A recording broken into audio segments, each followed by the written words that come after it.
all for coming. We're here again today as a result of another incident. Another person has come forward who has been at El Hefe Bar in Chicago, who has had a similar experience to our client Jane Doe.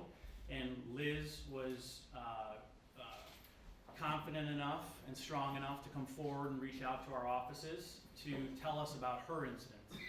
What happened to Liz was in 2014, in October of 2014, after attending and going to El Hefe with two friends in a similar incident where she became separated from her friends. After having only one drink at the bar, she became extremely intoxicated. Extremely intoxicated to the point that she felt later on, after she came to, that she had been drugged or roofied, or her drink had been spiked. She was then taken from the bar, and the next time she has a recollection was her sprinting to her house, to her fiance, who then took her and made accommodations to take her to the hospital, where it was confirmed that she had been raped, and it had been confirmed that she had it through a tox screen, that she had been drugged. We're extremely proud and confident, strike that actually. We're extremely proud of Liz for coming forward and being brave enough to come forward to tell her story. So now I'd like to turn it over to Liz. My name is Liz Capra, spelled Lizcapra. And just as Brian said, on that evening I was out with a few girlfriends watching a Bears game. We went to El Hefe. I was sitting at the bar, ordered my own drink, and had one drink. And don't really remember anything after that, but my two girlfriends who were with me at the time told me I started acting extremely out of the ordinary, extremely intoxicated very fast. They didn't know what was wrong with me. They then went to the bathroom and I guess asked me to come with, which I refused, which also is something I would never usually do. And when they came back, I was gone. All of my credit cards were stolen, my phone was stolen, they were used for thousands of dollars. And next thing I remember, I was running home to my house, which was over 4 miles away, and just banging on my door because I had no way in. Thanks to my parents and my fiance at the time, they encouraged and brought me to the hospital, where I was then, like he said, I was given a rape kit and a tox screen. It took a while to get back, but after some time they did confirm that I had been drugged and raped. So I'm coming forward now after seeing the video of Jane Doe, absolutely horrified by what happened to her, and obviously thinking about bringing back those memories of what happened to me and realizing this is not an isolated incident. I didn't think so at the time, but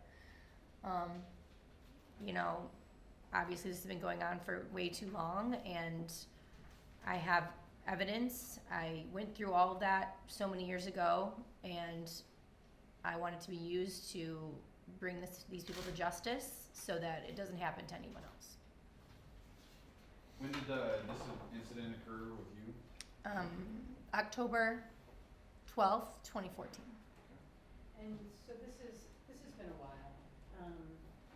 I guess you saw the video, but how has this affected you, and why talk about this so publicly right now?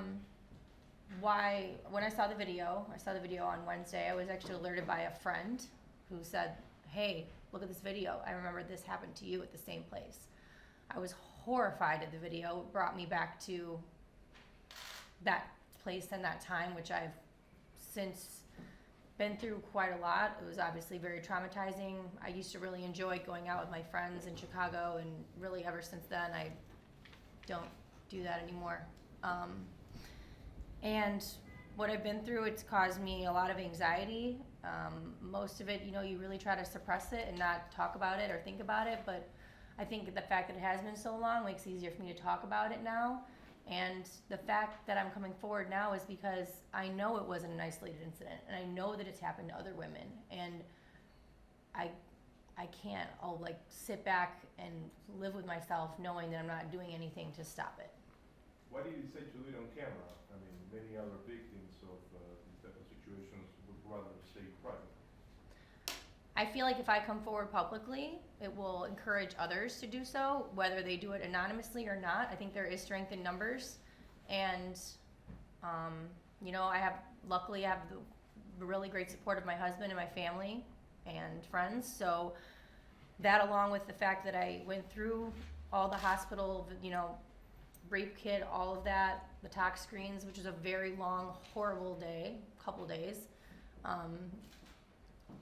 There's a lot of people that didn't do that, and I want to use that to, you know, bring these people to justice, like I said, and encourage other people to come forward. Even if you come forward anonymously, don't think that your story doesn't matter. Don't think that what happened to you is not important, or any detail isn't important, because it is, and it can help. And there are still some segments of our society who say that it is the woman's responsibility to take care of herself, to watch what she drinks.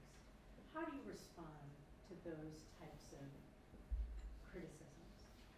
I respond by, first of all, not responding to ignorant comments, and secondly, responding by saying, personally, I did watch my drink. I was handed a drink by a bartender, which you are expecting to be giving you something that is what you ordered.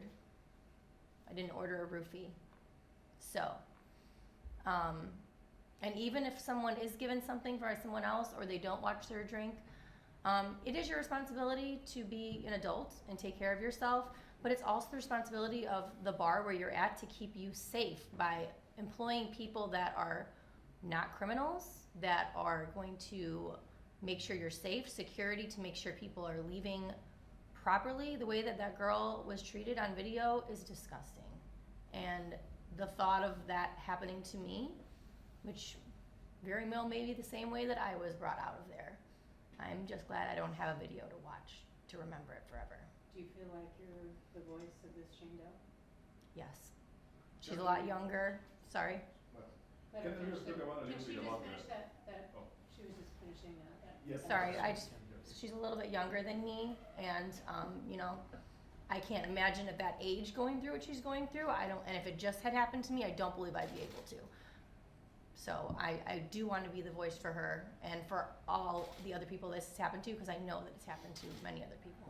Can the lawyers talk a little bit about the lack of evidence in this case? I mean, the lack of a video showing something like what happened last month. Sure. In this instance, as well as the case that we filed last week on behalf of Jane Doe, we've been informed that, again, El Hefe has no security footage of either of this. What that tells us, or leads us to believe, is that they were involved in this. There's no doubt in my mind that they were involved in this. The media has been great. The public has been great. We've had a lot of women reach out to us, a lot of women with information. We've also discovered through various forms of social media that this has happened to other women, that they've been drugged at El Hefe. And it's showing that El Hefe is not only encouraging this behavior, but they're facilitating this behavior. And it's not something that any bar operating in the city of Chicago should be doing. And for that reason, I think that we should look to the mayor and have the mayor close down El Hefe. Should they have any criminal responsibility on this? I mean, we haven't heard anything from them. The police are doing a fantastic job. They're still investigating, and the suspects, and I know that they're working on this quite a bit. We are in contact with the police and the detectives, and they're doing a fantastic job, and we want to let them keep doing their job to find out who's responsible for this. And you know, your question with respect to a lack of evidence in this case, that is not the case of what we have here today.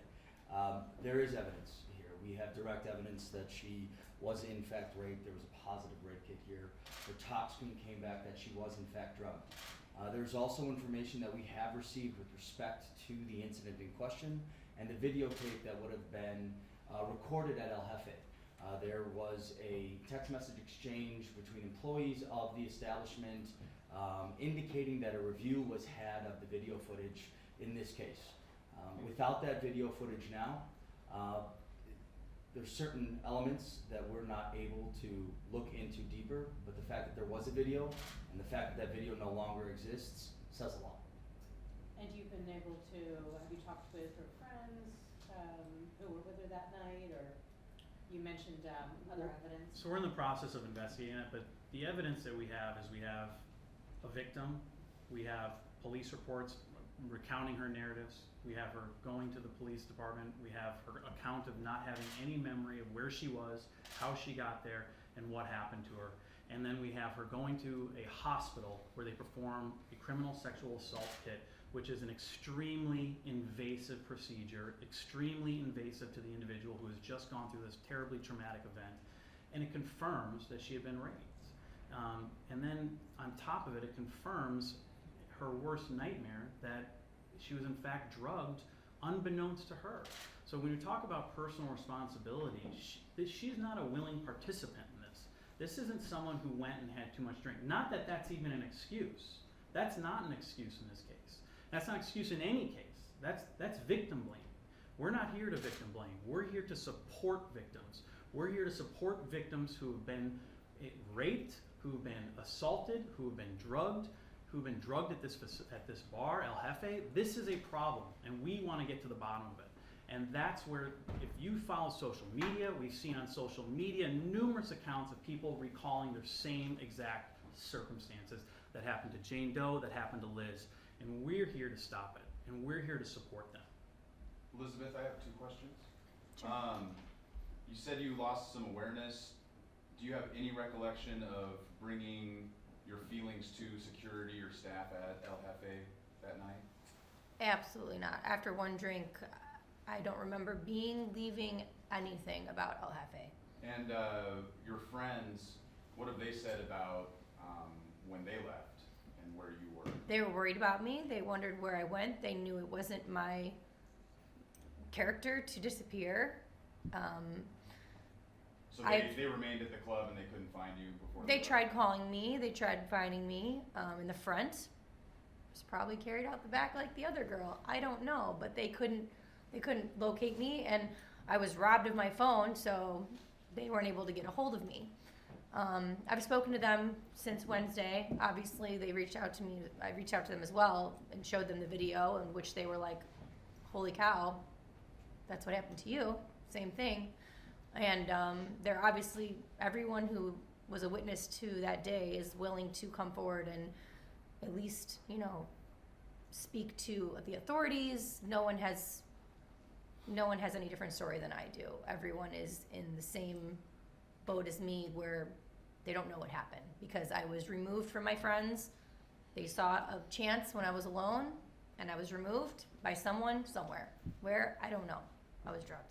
Okay, and as far as the text messages by employees, how was that information received? Text information about them reviewing a tape that they say doesn't exist?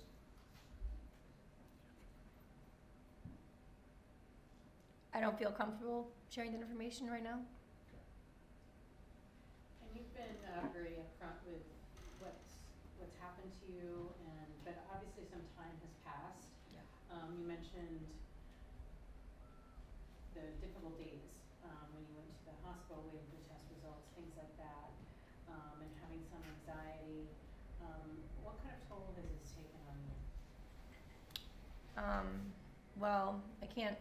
A lot of it is a little bit too difficult to speak of, but it obviously had a very big toll on my relationship at the time, and just my safety. I never really felt, I never feel safe anymore the same way I used to. I used to, be young and free and feel like, people had if I made the right decisions and I was with the right people and I watched my drink and I was with good people, that I would be okay. And that was taken from me, and can't ever get that back. So, you know, since then, you know, it's really changed my personality of who I am and what I do.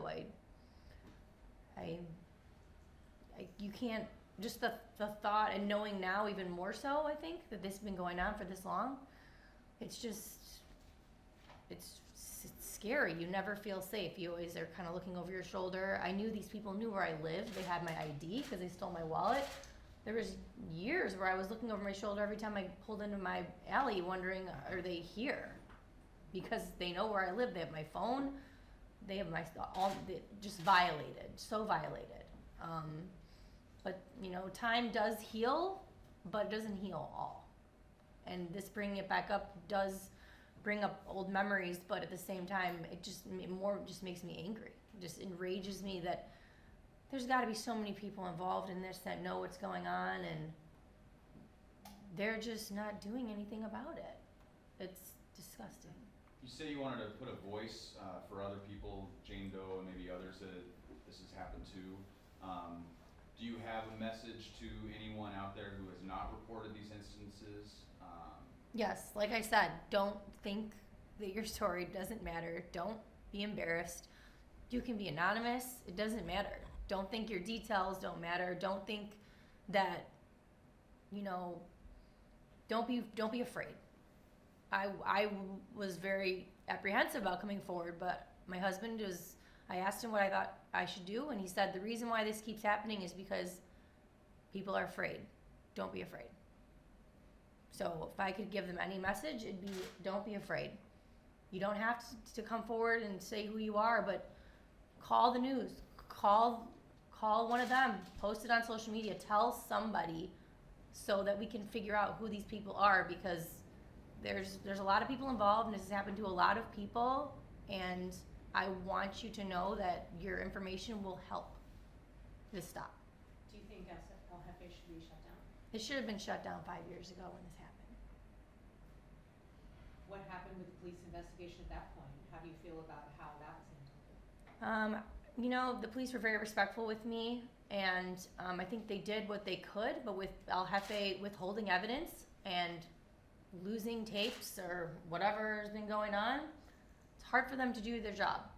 I think it did take a long time. It's just hard because there's so many of these cases, and the reason is because it's not stopped.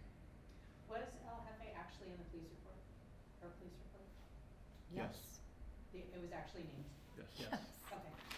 Have you had any communication with either the police department or the mayor's office that gives you any hope that this Hefe will be shut down anytime soon? We've reached out to the mayor's office, and we're waiting for a response. Know that the mayor's office is very busy, and we hope that Mayor Lightfoot will do the right thing and investigate El Hefe and revoke their liquor license and shut them down. It's not a safe place for people to be. Anybody, women, men, anybody. It is not a safe place for anybody to be, and the city needs to shut it down. One quick legal question. I'm from the West Coast, and over there, establishments with liquor licenses have a responsibility and are required by law to maintain surveillance footage. Is that the same in Chicago or Illinois? No, that's news to me, and I wish that were. That's an excellent piece of legislation I'd love to work on, in order to, the many cases you have, tapes go missing, get recycled, through no nefarious, means at all, or through nefarious means. If they are to be, that's an excellent piece of legislation that I would love to get behind. Do we know why the city hasn't taken action? There are 8 lawsuits in the, circuit court records. It seems like, have they given you a reason? They have not given us a reason. We haven't spoken to Alderman Riley either. I think that this is something that needs to be looked into. I know that there's a lot, the city has a lot of reasons why they do a lot of different things, and so I'm hopeful that they will investigate this sincerely, as I anticipate they will. And I think that through the proper channels, this will be resolved justly and fairly. Any other questions, folks? Yeah, I do have a few more questions. Thank you for answering our questions. What do you feel comfortable sharing about you? Chicago? Do you live in the Midwest? I, Are you a professional? Are you a mom? Are you? I am a mom. I'm obviously a proud mom. can never deny your child, right? I a hardworking professional. I did live in Chicago at the time of the incident. I don't want to comment on my location as of now, but Out of state? Would that be accurate and appropriate? yes, Okay. I'm happily married. I have good family and friends that are supporting me through this, which I want to thank. But other than that, I think with this incident, you know, still, like I said, my safety is my biggest concern. Safety of my family, safety of me and my kids, my husband, my parents. And, you know, with these people who've obviously been getting away with a lot for a long time, it is a concern of mine, of my safety. So I want to make sure that, you know, as much of my privacy can be held together as possible. Are you originally from the area? I am. And you said kids? How many kids? 2. 2 kids. Okay.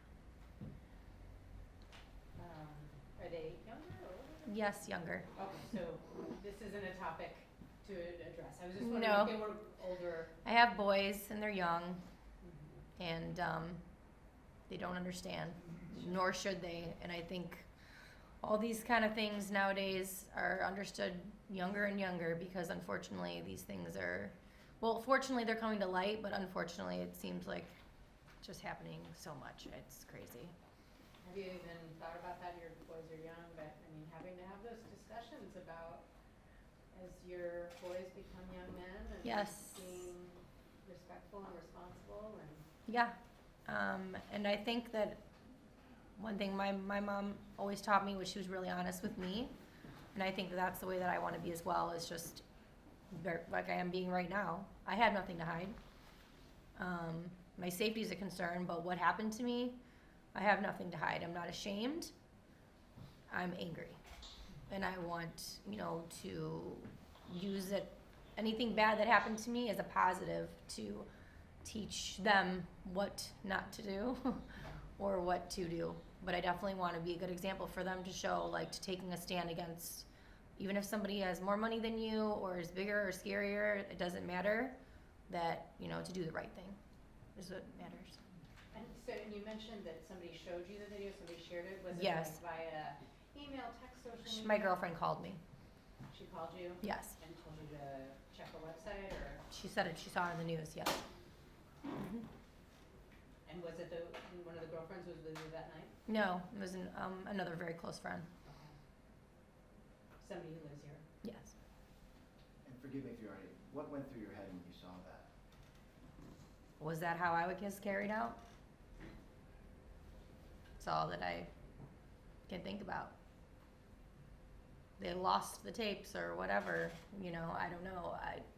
Obviously I felt horrified for the girl, and I still do feel really bad for her, because that video is gonna be there forever. But yeah, what I think about is that how it happened to me? However you feel comfortable answering this, but did the incident help lead the way to you eventually leaving the state, or? No, Okay. it's not related. Fairy Gate, have you gotten support, emotionally, psychologically? Yes, I've had therapy, extensive therapy. It's not an easy thing to go through, and it stays with you forever. I mean, it's not even an easy thing to speak about with my husband, with people who are the closest to you. But at the same time, you know, I am strong, and I did get through it. I'm just happy I'm alive, I'm well, I'm healthy, and that, you know, it's gotta stop. Still happening 5 years later, I mean, it's gotta stop. When is it gonna stop? I have to do something. And, let's see, I don't know if you released, oh, you did release your age, okay. So this, you were in your 20s when this happened? Yes, late 20s. And you were working or going to school here? Always working. Always working. Any other questions, folks? What was the reaction to El Jefe's statement, particularly when they said that we will work with law enforcement and cooperate in all facets necessary to help the authorities get the facts and enable a speedy investigation? I think we find El Jefe's statement to be absurd. The fact that they've removed the surveillance videos just shows that they aren't cooperating with the police. Since our investigation has begun as of last week, as I said earlier, we found out through various forms of social media and other women reaching out that this has happened to many other women. And I believe that it's just showing that El Jefe has this pattern of repeated behavior, and not only do they facilitate this behavior, but they encourage it at their location. And it's something, again, that it needs to be stopped. The fact that they can respond to a lawsuit without even viewing the video footage that we have is, again, it's just absurd. You know, we encourage El Jefe to act on their statement. If they're so willing to participate with law enforcement, we encourage them to do so. There's no doubt in our mind with respect to our first case, Jane Doe, that the individual employees who stood behind in the alleyway and nearly watched the incident occur know exactly who that gentleman is. There's no doubt about that. They let him in and out through that back door. So we encourage them to act on their statement. And if they did so, then I believe that we would have already captured and had in custody the individual who did this to our client. That hasn't occurred. So again, we encourage them to act on their statement. Has there been any motion? I know LFA has 28 days to respond to the judge's order to your emergency motion. It's only been a few days, but have you had any evidence or just anything to share with you on discovery? Or? We haven't received anything just yet, but this just got entered last week, so we anticipate that they will comply with the court order. There's no reason for us to doubt that their attorneys will not comply. So hopefully they will comply and will receive what was requested and required for them to produce within the time required by the court. That was Wednesday, right? That's right.